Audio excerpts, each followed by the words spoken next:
In this video, I'm going to share 7 forbidden Ableton Live workflow tips, and they are so good that the government had to ban it from the internet.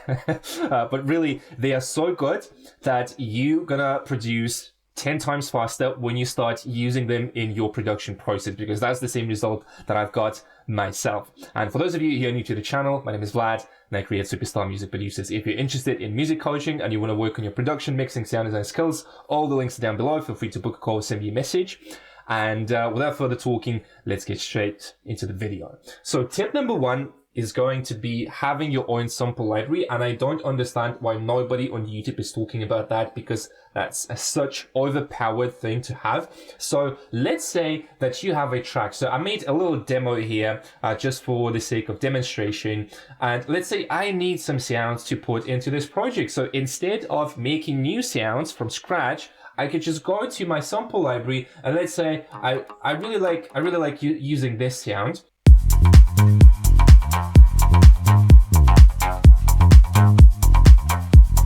And then, yeah, you can play around with the loop.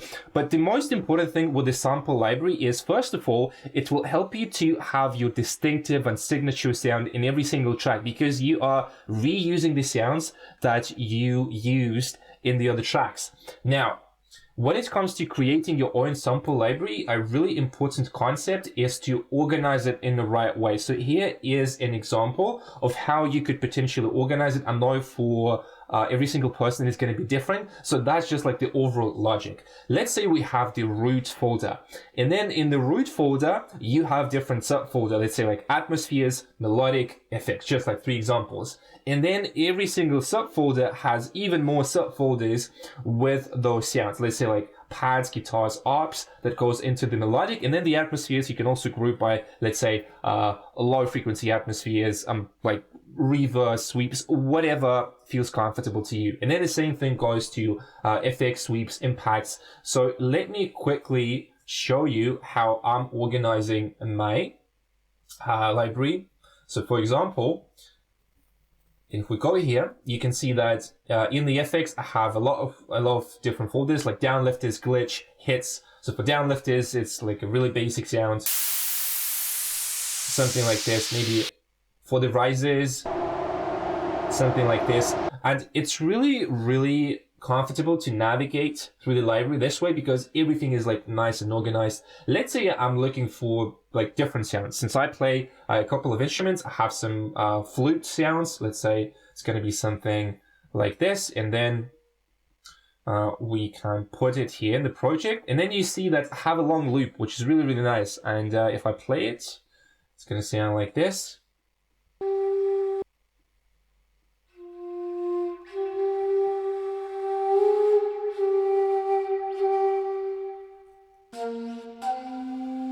Something like this. And then I have a lot of different sounds. So that's the overall logic. I don't think I need to explain like every single step. Just create your own sample library, put the samples, the loops from every single track that you like when you have good samples, just go through every single track and put it into the folder, organize it, and you will see how easy it is right now to produce track, because as I said, it will magically fit into the new project that you're making. So really, really important. Okay. Tip number 2 is going to be instrument rack presets. And again, I haven't seen a lot of people talking about that. So let's say that I'm looking for a specific sound. So we have like the kick, the bass, and I know that I want to put a specific sound into the project. And I'm going to go here. And I'm going to go to my instrument rack folder. And then let's say that I want to have, which one should I have? Let's say I want to have this one, something like this. Yeah. And as you can see, within 1 second, I have a ready preset with the processing. Everything is set up and ready to use in the project. And this thing saves me so much time. And this is like literally one of the best workflow tips that you can use in Ableton. So once you have it, then you can just play around with it. Let's say I'm just going to copy the noise from this one, and let's play together with the kick and the bass. Something like, and maybe we can copy it like this.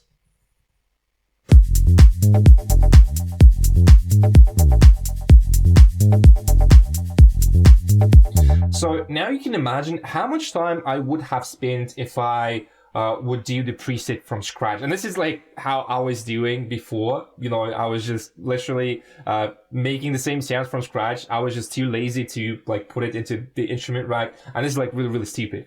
So that's really nice. Like that's a really, really good tip. And then the whole beauty of this method, as you can see, I have so many different sounds like atmospheres, bass lines, chords, lead sounds, plug sounds. So if you sort them by the category, I mean like classic, let's say bass, chords, atmospheres, plugs, pads, leads, that's pretty much all of the existing sounds, then you will be able to easily just put them into the project.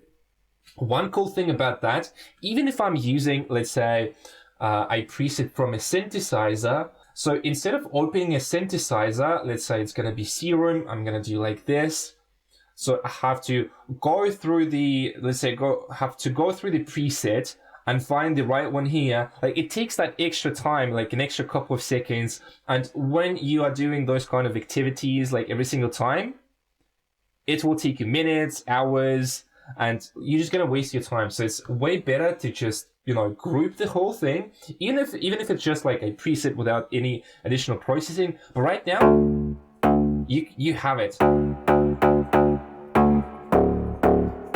Right, so it's ready to use, and you're not spending like any extra time. And the same thing I would recommend for audio effect tracks. So for example, if we are looking for some specific drums processing, again, you can see that I have it here. So that's the processing chain for the drums, like for one of the tracks that I've done. So you need to adjust the volume, of course, like, you know, tweak the parameters. But then again, you have all of the plugins that you need, all of the processing, and it's just going to sound like really, really nice. So make sure that you're utilizing this Ableton Live feature or two features, because it's going to save you so much time. Okay, so tip number 3 is going to be save as default. So let's say that we want to add an audio track. So by default, it is empty, but there's one thing that I'm always using on, I'd say, every single channel, and that's the EQ. So instead of doing this action like every single time, what we can do instead, we can just go here, click on the channel, and then save as default audio track. And I'm going to replace it. I'm going to save it because I'm just using it this way. And again, it's going to save you a lot of time. Let's say that you are using an EQ here again. So it's going to be for the preset. So you're using an EQ, and by default, I have this preset. So I don't need to go and, you know, do a low cut, a low shelf filter, because I know for the most of the instruments, I'm just going to do this sort of a curve, this shape, right? But I'm EQing. So that saves you a lot of time. If you have any other plugins, stock ones, then do the same thing and just dial in the preset that you are using every single time, because again, gonna save you a lot of time. And like, I just love Ableton for those little things. It's just so amazing, and yeah, love it.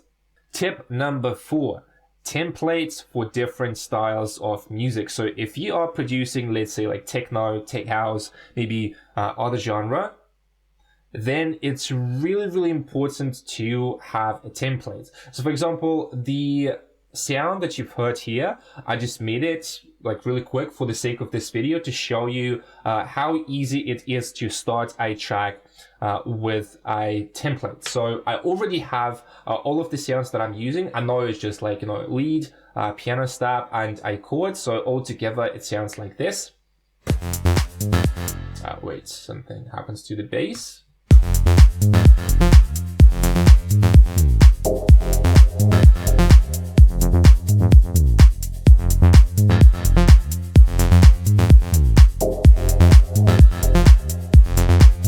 So in this template, I have all of the signature sounds that I'm using, like the lead sound I'm using in every single track, the chord I'm using really often, just like classic dub chords, the piano stabs, again, I'm using almost in every single project, like this specific sound.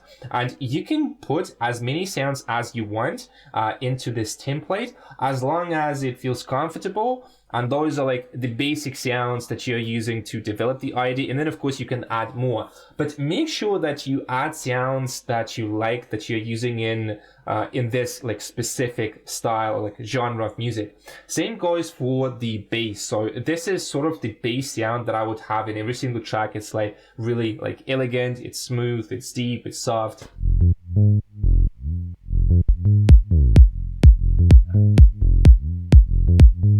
Together with the kick, it just sounds great. So it's really nice. So put the sounds that you're using for this specific style. And then I want to show you another slide to explain the concept. So let's say like we are making tech house. So for the tech house template, I would have like a tech house bass, tech house drums.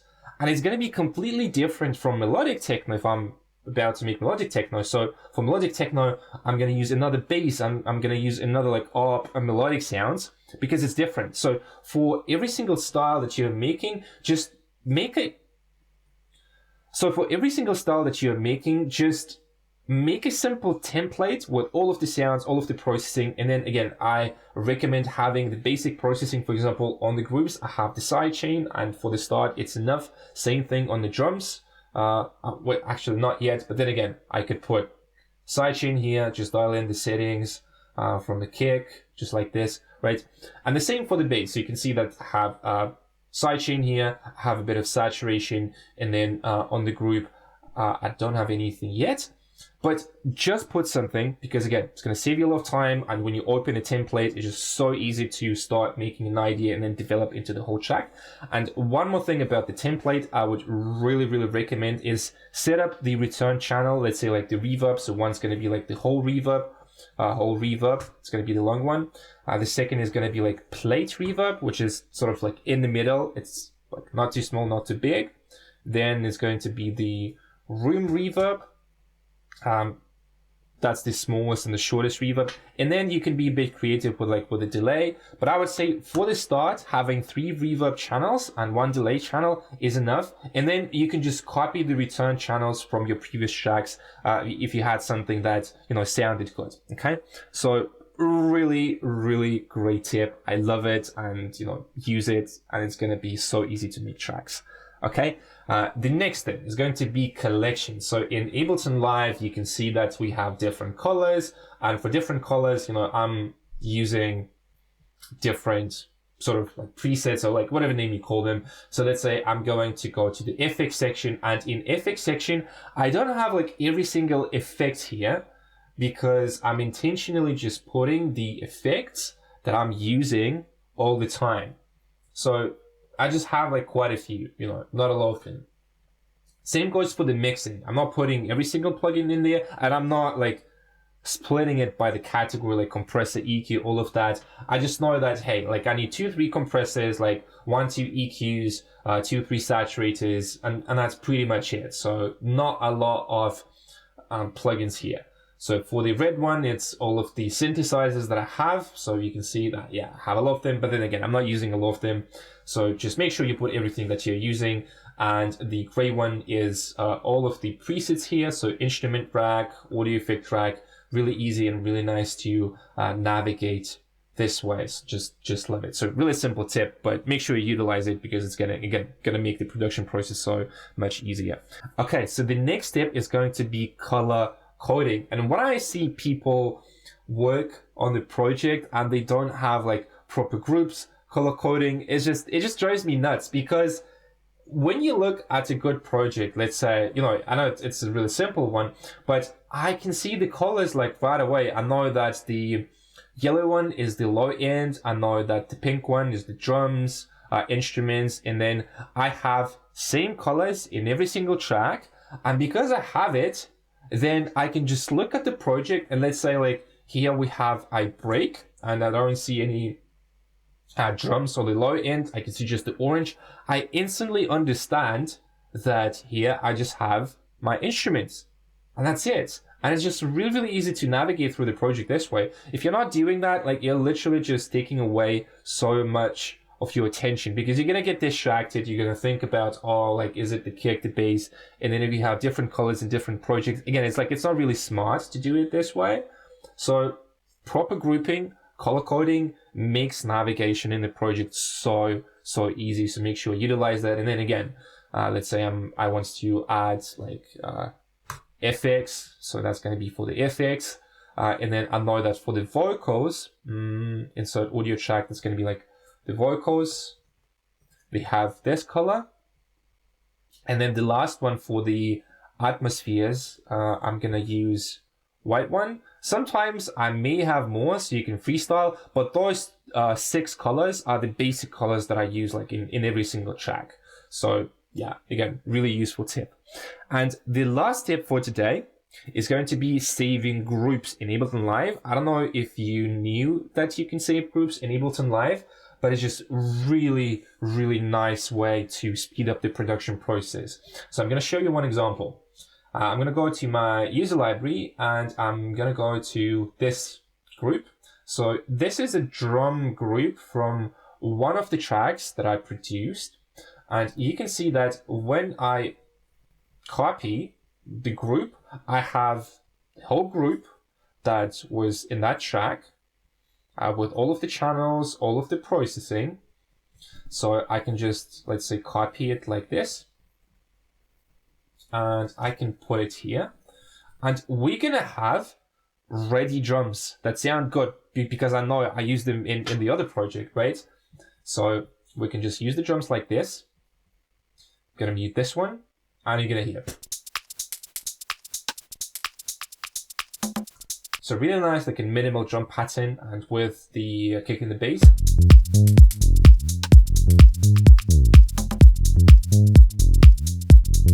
So if you want, you can change it, but it's just so nice to be able to save groups. Let's say if I'm liking this bass, this kick in the bass, then again, I can just go to my user library and then let's say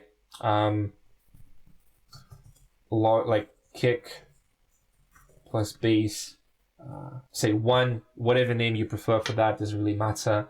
And you just put it in the user library and then you have it. So you can just use it for any of the projects that you like. Change the nodes, but again, it's just so nice, so easy to make new tracks just like this because everything is optimized. Every single action that you take, you know that you're not wasting time, because I struggled with that a lot, you know, coming up with the ideas, arranging the track. But when you do it this way, it's just so easy. Like, I just love those tips. So that's pretty much it for this video. Those are the 7 tips that I'm using in every single project. And as I said, they helped me to produce music like so much faster. Like some of the tracks I was able to finish within like 4 hours, something like that. And before that, it took me like sometimes like a week, even more. So yeah, those tips are so good. All right, I hope you liked the video. That's it for this tutorial. If you're interested in coaching, all the links are down below. Thank you for watching, and I'll see you in the next video.